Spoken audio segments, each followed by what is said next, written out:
जमिनीच्या खरेदी विक्रीचा व्यवहार हा मुद्दा खूपच संवेदनशील भावनिक स्वरूपाचा असतो. जमिनींचे भाव हे गगनाला पोहोचले असल्यामुळे काही समाजकंटक याचा गैरफायदा घेण्याची दाट शक्यता असते. त्यामुळे अशा पद्धतीचे व्यवहार खूप सांभाळून व काळजीपूर्वक घेणे, कारण अगदी छोट्या छोट्या चुका देखील खूप मनस्ताप आपणास देऊ शकतात व त्यामुळे लाखो ते कोटी रुपयांचे नुकसान आपणास करू शकतात. यामुळे खूपच अगदी छोट्या छोट्या कायदेशीर बाबी निर्माण होऊ शकतात. त्यामुळेच असे व्यवहार करताना खूप काळजी घेणे गरजेचे असते. काही प्रमाणात बऱ्याचदा जमिनीची खोटी कागदपत्रे किंवा एकच जमीन एकापेक्षा जास्त व्यक्तींना विक्री करणे अशा पद्धतीचे अनेक फसवणुकीचे प्रकार घडतात. त्यामुळे जमीन किंवा इतर मालमत्ता खरेदी करण्यापूर्वी कागदपत्रांपासून ते इतर कायदेशीर बाबी समजून घेऊन व्यवहार करणे सोयीचे असते. जमिनीचा व्यवहार करताना कोणती काळजी घ्यावी याबद्दलची माहिती आता आपण घेणार आहोत. जमिनीच्या खरेदी विक्री व्यवहार झाल्यानंतर संबंधित जमीन ही तुमच्या मालकीची आहे हे कायदेशीररित्या सिद्ध करणारे काही कागदपत्राच्या स्वरूपातील पुरावे तुम्ही सांभाळून ठेवणे गरजेचे असते. त्यामध्ये साधारणपणे संबंधित व्यवहाराचे किंवा जमिनीचे खरेदी खत, त्या जमिनीचा सातबारा, खाते उतारा, जमीन मोजणीचा नकाशा तसेच संबंधित जमीन महसुलाच्या पावत्या, या जमिनी संबंधीचे पूर्वीचे खटले व प्रॉपर्टी कार्ड इत्यादी बाबत सर्व कागदपत्रे सांभाळून ठेवणे गरजेचे आहे. साधारणपणे तुम्ही एखादी मालमत्ता खरेदी कराल तेव्हा काही कागदपत्रांची तपासणी करणे गरजेचे असते व ती कागदपत्रे म्हणजे ही 7 कागदपत्रे ठरवतात तुमची जमिनीची मालकी. पहा पुढील प्रमाणे आहेत. 1. ज्या मालमत्तेचा व्यवहार होणार आहे ती मालमत्ता वडिलोपार्जित आहे किंवा स्वअधिग्रहित आहे हे तपासण्याकरिता तुम्हाला संबंधित जमिनीच्या मालकाच्या कागदपत्र तपासणे गरजेचे आहे. समजा ती जमीन वडिलोपार्जित असेल तर तुम्ही ज्यांच्याकडून ती जमीन किंवा मालमत्ता खरेदी करणार आहात त्यांचे सर्व कायदेशीर वारस कोण कोण आहेत याची तपासणी करणे गरजेचे आहे. नाहीतर यामध्ये भविष्यकाळात एखादा वारस व्यवहाराला कायदेशीर दृष्ट्या विरोध करू शकतो. 2. स्वअधिग्रहित मालमत्ता असेल तर जो काही जमीन विक्री करणारे व्यक्ती आहेत त्याचे जे काही कायदेशीर वारस आहेत त्यांना दस्तऐवजाची साक्ष देण्यास सांगावे, म्हणजेच प्रतिज्ञापत्र किंवा कायदेशीर दृष्ट्या नोटरी सारखे कागदपत्र करून घेणे उत्तम असते. 3. याबरोबरच पट्टा किंवा चिता यासारख्या महसूल नोंदीची पडताळणी करून घेणे गरजेचे आहे.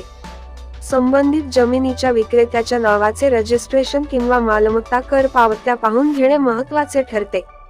4. संबंधित जमिनीची तहसील कार्यालय किंवा महसूल विभागाकडून पडताळणी करून घेणे गरजेचे आहे. सगळ्यात महत्त्वाची बाब म्हणजे जुन्या आणि नवीन सर्वे नंबरचा परस्पर संबंधासह मालमत्ता ताब्यात घेण्याच्या प्रक्रियेत ती आहे की नाही हे तपासून घेणे गरजेचे आहे. 5. 30 वर्षाकरिता भार प्रमाणपत्रासाठी अर्ज करून घ्यावा आणि भार प्रमाणपत्र यामध्ये मृत्यूपत्र, गहाण, तारण आणि कायदेशीर संलग्न धारणाधिकार, शुल्क तसेच सरकारच्या माध्यमातून संपादन यासारखे कोणतेही इतर अधिकार किंवा बोजा आहे किंवा नाही हे एफिडेव्हिट म्हणजे सत्यापित करून घेणे गरजेचे आहे. 6. संबंधित जमिनीचे जे काही क्षेत्र आहे त्याचा नकाशा म्हणजेच फील्ड मॅप स्केचची पडताळणी करून घ्यावी. अशा पद्धतीची पडताळणी ही सर्वेक्षकाच्या मार्गदर्शनाखाली करावी व संबंधित जमीन किंवा मालमत्तेच्या ज्या काही सीमा आहेत त्यांचे मोजमाप करून घ्यावी. त्यानंतर मोजमाप झाल्यावर संबंधित जमिनीच्या कागदपत्रांवर जे काही मोजमाप आहे ते आणि तुम्ही केलेली मोजमाप यामध्ये काही फरक तर नाही ना हे काळजीपूर्वक तपासून घ्यावे. 7.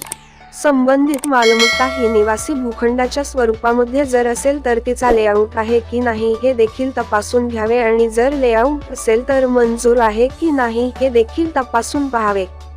लेआउट तयार करण्यासाठी ज्या काही नियम व अटी म्हणजेच मानदंड असतात ते पूर्ण केले आहेत की नाही हे देखील तपासा, कारण बऱ्याचदा अशा जागा या सार्वजनिक हेतूसाठी आरक्षित केलेल्या असू शकतात.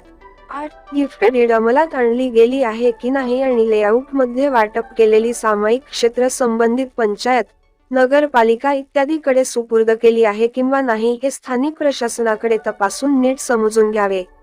कुठल्याही प्रकारचे मनस्ताप नको असेल तर तुम्ही घेत असलेले कुठलीही मालमत्ता खरेदी करताना खालील गोष्टींची काळजी घ्यावी. मालमत्ता किंवा जमीन मालकाशी म्हणजे जे कायदेशीर दृष्ट्या व कागदपत्रानुसार मालमत्तेचे मालक आहेत त्यांची समक्ष भेट घेणे गरजेचे आहे. महत्त्वाचे म्हणजे जर तुम्ही संबंधित जमीन किंवा प्रॉपर्टी खरेदी करताना बँकेकडून कर्ज घेत असाल तर तुम्हाला खूप काही सोपे होते. कारण बँक संबंधित मालमत्तेवर कर्ज देत असताना त्याची कायदेशीर आणि तांत्रिक प्रक्रिया तपासूनच कर्ज देते. तसेच व्यवहार करताना त्या क्षेत्रातील प्रसिद्ध असे प्रॉपर्टी ॲडव्हायझर म्हणजेच मालमत्ता सल्लागारांचा सल्ला घेणे गरजेचे जरुरीचे असते किंवा अशा व्यवहारांमध्ये त्यांचा समावेश करून घेणे कधीही फायदेशीर चांगले असते. कधीही मालकाकडून थेट व्यवहार करू नये. संबंधित जमीन किंवा मालमत्ता यांचे संपूर्ण कागदपत्रे तपासून घ्यावीत. सगळ्यात महत्त्वाचे म्हणजे जर तुम्हाला त्या मालमत्तेची कायदेशीर स्थिती काय आहे हे तपासायचे असेल तर तुम्ही एखाद्या कायदेविषयक चांगले ज्ञान असलेल्या वकिलाची मदत घेतली तर खूपच उत्तम ठरते. तुम्हाला जर संबंधित जमिनीची मालकी कोणाची आहे हे जर पाहायचे असेल तर तुम्ही वीज बिल किंवा मालमत्ता कर यासारख्या कागदपत्रांचा आधार घेऊन मूळ मालकाचे नाव तपासू शकतात. व्यवहार करताना जे काही तुम्ही पैसे म्हणजे देयक द्याल ते चेकच्या माध्यमातून आणि संबंधित मालमत्तेच्या कायदेशीर मालकाच्या नावाने करावीत. मालमत्तेचे मालक जर एकापेक्षा जास्त असतील तर मालमत्तेच्या कागदपत्रांमध्ये सर्व मालकांच्या नावाने समान धनादेश म्हणजेच चेक भरावा. संबंधित मालकाकडून पैसे भरण्याची पावती घ्यावी. विशेष म्हणजे अशा व्यवहारांमध्ये शाब्दिक वचन किंवा तोंडी काही व्यवहार करण्याऐवजी सर्व काही लेखी स्वरूपामध्ये असणे खूप गरजेचे आहे.